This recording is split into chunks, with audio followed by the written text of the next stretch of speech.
बहुत कम समय में बहुत ज्यादा नाम कमाने वाला गुरुदत्त महज 39 साल की उम्र में चला गया। गुरु नाम में ही गुरु शब्द छुपा हुआ है। 9 जुलाई 1925 को बेंगलोर के कोंकणी सारस्वत ब्राह्मण परिवार में जन्मे गुरुदत्त 10 अक्टूबर 1964 को चले गए। उनके कमरे में ही गुरुदत्त की लाश मिली। क्या हुआ था गुरुदत्त के साथ आखिरी दिन? गुरुदत्त के करियर में उनकी फिल्म बाजी एक महत्वपूर्ण पड़ाव थी। बाजी के गीतों की रिकॉर्डिंग के दौरान ही उनकी मुलाकात हुई सिंगर गीता रॉय से। प्यार हो गया। गीता रॉय और गुरुदत्त की शादी हो गई 26 मई 1953 को। कुछ सालों में ही 3 नए मेहमान जुड़ गए, इस दंपत्ति की लाइफ में आ गए। 2 बेटे तरुण और अरुण और 1 बेटी नीना। पर जिंदगी कभी सीधी लकीर पर नहीं चलती। पुरपेच राहों में बल खाते हुए इसे देर नहीं लगती। इधर गुरुदत्त का करियर सुलझ रहा था, उधर उनकी जिंदगी में नई उलझनें आने को थीं। फिल्म सीआईडी से गुरुदत्त के कैंप में एक बेहद हसीन अदाकारा की एंट्री हुई। नाम था वहीदा रहमान। सीआईडी, प्यासा, कागज के फूल, 14वीं का चांद, साहब बीबी और गुलाम, गुरुदत्त की फिल्मों के साथ साथ वहीदा उनके दिल पे छा गईं। गुरुदत्त के दिल में वहीदा ने घर कर लिया, पर गुरुदत्त का अपना घर, गृहस्थी बिखरने लगी। शादीशुदा जिंदगी में आए तनाव की वजह से गुरुदत्त पाली हिल के घर को छोड़कर पेडर रोड के आर्च रॉयल में एक फ्लैट में रहने लगे थे। उधर पत्नी गीता दत्त भी पाली हिल के घर को छोड़कर बच्चों को लेकर अपनी मदर के पास सेंटा क्रूज चली गई। ब्रोकन मैरिज, शैटर्ड घर की वजह से गुरुदत्त बहुत तनाव में रहने लगे थे। शराब पहले भी पीते थे, पर अब और ज्यादा पीने लगे थे। नींद नहीं आती थी उसके बावजूद, इसलिए नींद की गोलियां भी लेने लगे थे। 1964 में वो एक फिल्म बना रहे थे जिसका नाम था बहारें फिर भी आएंगी।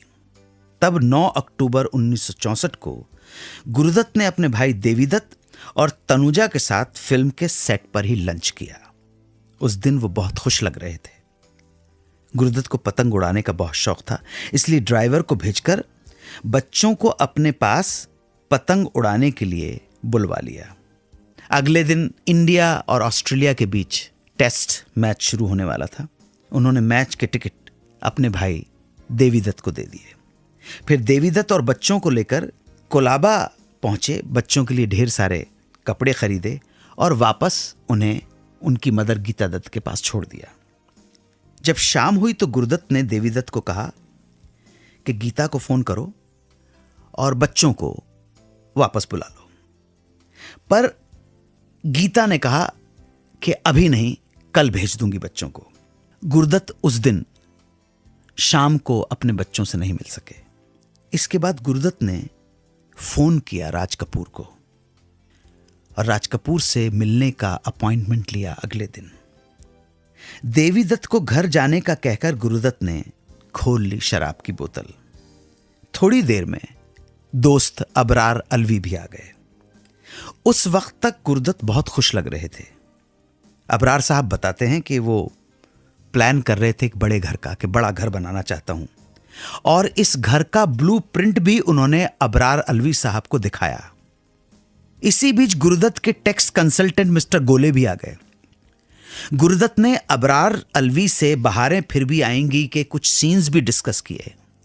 अबरार अलवी गुरुदत्त के इस आखिरी दिन का जिक्र करते हैं अपनी किताब में और बताते हैं, गुरुदत्त यूं तो पूरी शाम खुश लग रहे थे, लेकिन एक करीबी दोस्त का लेटर पढ़ के बहुत डिस्टर्ब हो गए और अबरार से कहा कि ऐसा लगता है कि मैं एक दिन पागल हो जाऊंगा। उसके बाद तीनों डिनर के लिए बैठ गए। गुरुदत्त ने कुछ नहीं खाया। गुरुदत्त सिर्फ शराब पी रहे थे। 1 बज गया रात का। अबरार साहब अब बैठ ना पाए। रात को 1 बजे के करीबन अबरार साहब चले गए। रात को 3:30 बजे गुरुदत्त ने अपने नौकर रतन से कहा कि वो अब सोने जा रहे हैं।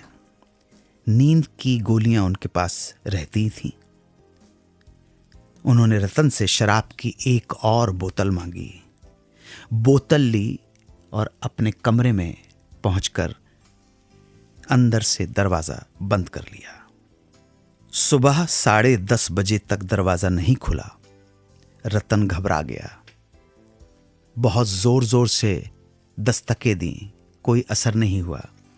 दरवाजा भड़बड़ाया, कोई जवाब नहीं मिला। उसके सामने कोई चारा नहीं था। उसने लोगों को बुलाया। बहुत देर की जद्दोजहद के बाद दरवाजा तोड़ा गया तो सामने गुरुदत्त लेटे हुए थे। उनका एक पैर थोड़ा ऊपर उठा हुआ था, मानो बस अभी उठकर कहीं चले जाएंगे। पर हकीकत में गुरुदत्त बहुत दूर जा चुके थे, जहां से कोई वापस लौटकर नहीं आता। पास में एक आधी पढ़ी हुई हिंदी नॉवेल के खुले पन्ने फड़फड़ा रहे थे, लेकिन गुरुदत्त की जिंदगी के पन्ने खत्म हो चुके थे। पोस्टमार्टम की रिपोर्ट से पता लगा कि शनिवार 10 अक्टूबर 1964 को सुबह 5:30 से 6 बजे के बीच गुरुदत्त की डेथ हुई। Reason, excess drinking and overdose of sleeping pills.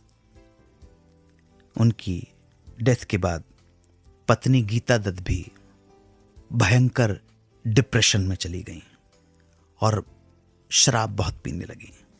20 जुलाई 1972 को साइरोसिस ऑफ लिवर के कारण गीता जी की भी मृत्यु हो गई। वापस आकर मैं जवाब दूंगा हमारे लिसनर बीकानेर के मधुर जी के सवाल का। इन्होंने पूछा है कि क्या मशहूर अभिनेता मोतीलाल ने किसी फिल्म का निर्माण किया है? जरूर जवाब दूंगा। आप हमारे साथ जुड़े रहिए और सुनते रहिए सुहाना सफर विद अन्नू कपूर, सिर्फ 92.7 बिग एफएम पर।